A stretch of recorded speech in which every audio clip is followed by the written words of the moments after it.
This is a belt. Usually belts are meant to hold up your pants. But for many around my generation, especially and older, it was used an instrument of punishment as well, an instrument of discipline. Many of us were whipped with a belt if we disobeyed our parents. That perhaps was bad enough, but now instead of our parents using our belt on us, I think in many ways we've begun to use it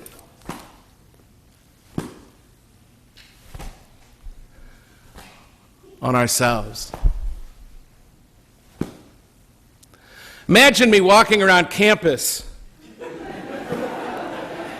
using this belt to whip myself, a way to punish myself, a way to beat myself up for what I thought or did. Likely you would think, oh, there's religion run amok again. Or, wonder what he did this time. Yet, my friends, that is exactly what I see us doing to ourselves a lot of the time. I hear us berating ourselves for another mistake, another failure, another imperfection. I hear us beating ourselves up verbally and non-verbally with our thoughts, beating ourselves up for not being perfect.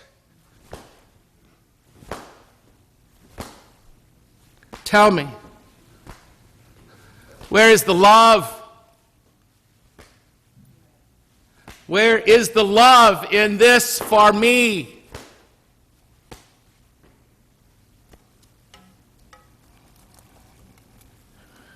You and I just heard those words from St. Paul in the second reading to the Corinthians, and we've heard them many, many times. But we almost always hear those words in terms of calling us to a quality of love for others. I need to be more kind to people. I need to be more patient with people. I need to be, and we go on and on, I need to be to other people. But what would be so wrong with you hearing it as a call to love yourself those ways? To care for yourself this time, to show compassion for you, for your very own self. Right now, if you're anything like me, you are hearing warning bells going off in your ears. You're seeing yellow flashing lights shining in front of you everywhere when you hear a statement like that. When you hear somebody say, take care of yourself. We all know too many people who are far too good at taking care of themselves. And they've become selfish and narcissistic. They've become so good at taking care of themselves, they have no time and no energy to be good to anybody else. Their boundaries are so well defined that they're just not free to help you right now. Sorry. But please be clear, that's not what I'm talking about this morning. I'm talking about self-compassion. But self-compassion is not self-indulgence. And self-compassion is not self-esteem. As a matter of fact, self-compassion is very different than self-indulgence. I think we're so afraid to be kind to ourselves because we're so afraid that if we let ourselves get by with anything, we will want to get by with way too much and live a very immoral life. But if I'm truly compassionate to myself, the truth is, if I'm truly compassionate to myself, I will want to take care of myself all the way through my life cycle, not just in this moment for what I think I need or want. I'll watch out for myself through my entire 65, 70 years, perhaps whatever we're given. And therefore, not just right now, grabbing for myself the pleasures that could someday hurt me, if not kill me physically and or spiritually. True compassion would not let me do that to myself, you know? So I don't know why we're so afraid that we'll get too indulgent if we start to be good to ourselves. Also, people think they can shame others or themselves into action. If I'm really hard on myself, if I'm beating myself up for what I've done, maybe I'll change this time, change in some sort of way. But that's just another example of self-flagellation. And you know what? You know as well as I do, it's just not true. Ever. Self-compassion is not self-indulgence, but it's also not self-esteem. It has nothing to do with the common words about self-esteem like feelings of self-worth or my perceived value or how much I like myself. Those things are all great. They can be great, at least. But liking myself is so dependent on whether or not I stand out from others, and that I see myself maybe as above average, or that I see people are liking me and responding to me and I'm succeeding. As a matter of fact, self-compassion says it's okay to not feel above the rest, to not feel better than anybody else, because it's not based on my self-evaluations. Did you hear what happened in that gospel just proclaimed? The first lines of that gospel, that piece from the Bible from Luke, were all about how much they liked him, how much they were hanging on his words. Whoa, this guy's got it going. By the end of that piece, they wanted to kill him.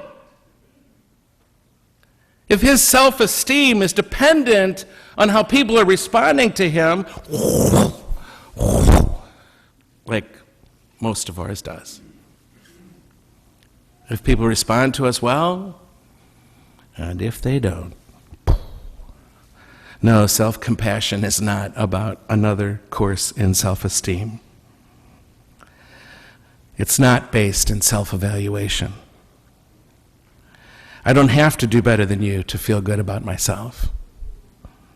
I can acknowledge my feelings with kindness to myself. And I don't have to hide those things, those feelings. I can be good to myself, especially when I fall flat on my face. I can be good to myself, especially when I fall flat on my face. True self-compassion actually makes me less narcissistic and less angry at others all the time and myself. And perhaps, my friends, if we stop condemning ourselves, we might stop being so afraid of God condemning us.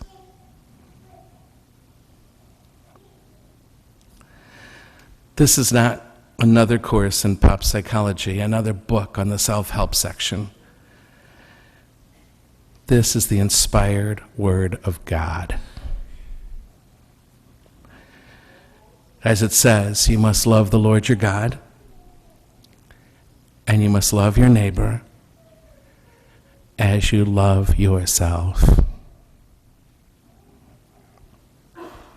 And Paul tells us in Corinthians what that looks like. He says, love is kind. Tell me, are you kind to yourself? He says, love is forgiving. Are you forgiving yourself for the stupid things you've done? Love is patient, he says. How patient are you with you?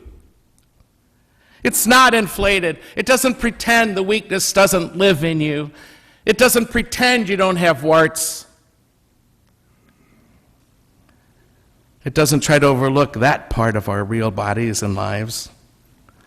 It's not rude. How many times have you been rude to yourself? You wouldn't treat anybody sometimes with the thoughts you think about yourself. I suggest to you the reason we have such a hard time feeling compassion for our neighbor is because we have such a hard time feeling compassion for ourselves. The inspired word of God this morning is a call to self-compassion. In the 25 years that I've been at Washington University working with the students who are the core of this community, I've come to realize that the single worst trap in our lives is self-rejection. The single worst trap in our lives is self-rejection. And I mean rejection of our whole self, and I mean rejection of any single part of ourselves. And the ultimate manifestation of self-rejection is suicide.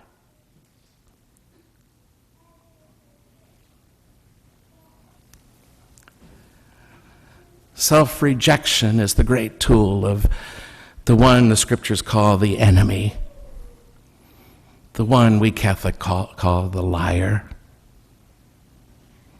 evil itself. It's saying things like, well, that proves once again you're a nobody. Well, I'm no good. I deserve to be pushed aside. I deserve to be forgotten. I deserve to be rejected. I deserve to be abandoned. Self-compassion involves being keen to my own suffering, to honor my own suffering as surely as compassion for others would involve me being keen to their suffering, the suffering of their lives. So that first I just become aware of somebody's suffering. I become aware of where it hurts to be me. I just become aware of it. And then feel some sort of warmth for it in me, some sort of care, some sort of desire in myself for myself. To help myself as surely as I would want to help another with that suffering. None of us would say we're compassionate people if we're judgmental all the time about others. We wouldn't say we're compassionate if we're always judging people. Then why is it okay for us to judge ourselves so harshly? Can't do that if we want to be compassionate to us. If I am to be compassionate to another, I have to let it be okay that they are human. It's part of the package. If I am compassionate to me, it has to be okay with me that I am human.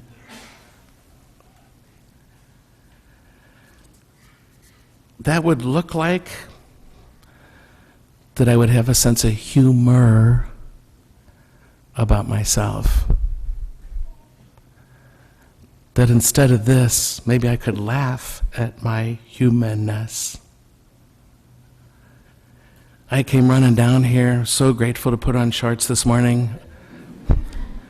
When I got down here, I couldn't put something in my pocket I was going to need for this Mass. You know why? I had my pants on backwards. Now, I have a 65th birthday coming up, and this is really scary. But when I looked in the mirror, I just had to laugh. I mean, you can't get more human than me. But I see so many people that instead of being able to laugh at themselves, just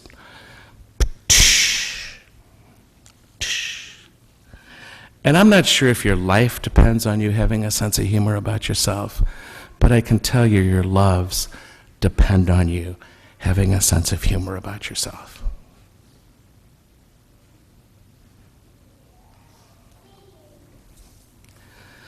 But what I see most of my days is anything but that.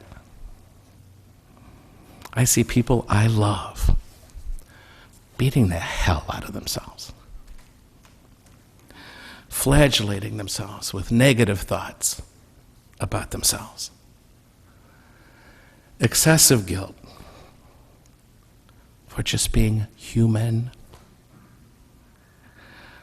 Shame for not having the gifts and the looks and the talents of their peers. It's not okay. It's not okay with God or His Christ. We need a new starting point, you and I. And the starting point is this: God is mercy. God is compassion.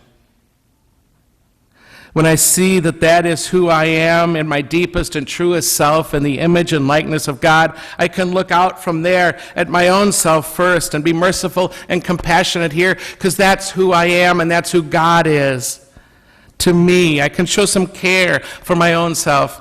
I can see myself as Jesus would have seen me had He bumped into me on the street, looked at me just as I am, warts and all, and given me a big old hug and laughed with me at myself. This is huge. And I have to say, it's a source of tremendous joy. So I guess the most important question I want to leave you with is this. When I become aware of my own suffering, can I comfort and care for myself in that moment?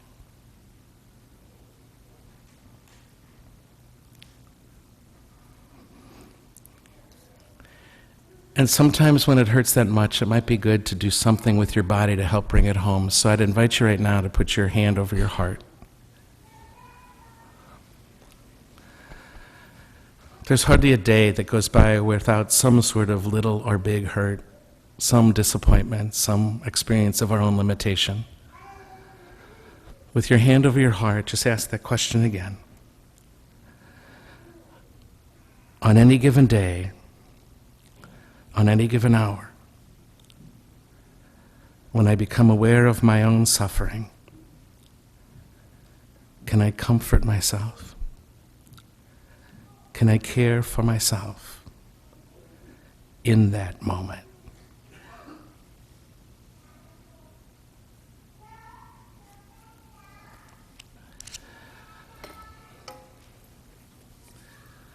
So please, let's stop. Let's stop all this self-flagellation.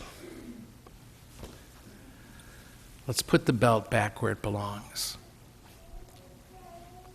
around our waist to hold up our pants.